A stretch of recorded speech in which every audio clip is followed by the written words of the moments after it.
దేవుని పరిశుద్ధ నామమునకు మహిమ కలుగునుగాక. ఈ రోజున దేవుని వాగ్దానం,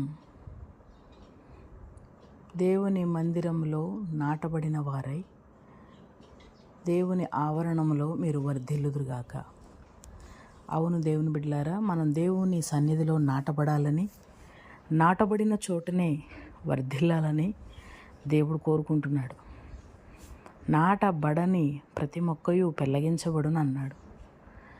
దేవుని సన్నిధిలో ఒక చోట నాటబడినప్పుడు దేవుడు అక్కడ మనకు కావలసినటువంటి ఆహారాన్ని, ఎరువును, వాక్యం అనేటువంటి ఆహారాన్ని సమృద్ధిగా దేవుడు ఆ మొక్కకు అందించి వారు ఎదుగునట్లుగా, ఫలించినట్లుగా దేవుని యొక్క కార్యం జరిగిస్తాడు. చాలాసార్లు స్థిరమైన మనస్సు ఒక చోట స్థిరంగా లేకపోవటం వలన వారు వర్ధిల్లలేకపోవటానికి కారణంగా ఉంటుంది.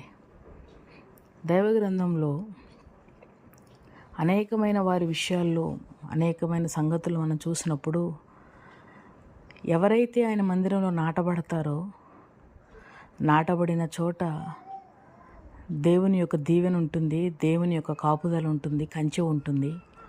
వారు నాటబడిన ప్రతి మొక్క కొరకు ప్రార్థన చేస్తారు, వారిని బలపరుస్తారు. వారి జీవితంలో వారికి కావలసిన వాటన్నిటి కొరకు ప్రభువుని వేడుకుంటారు.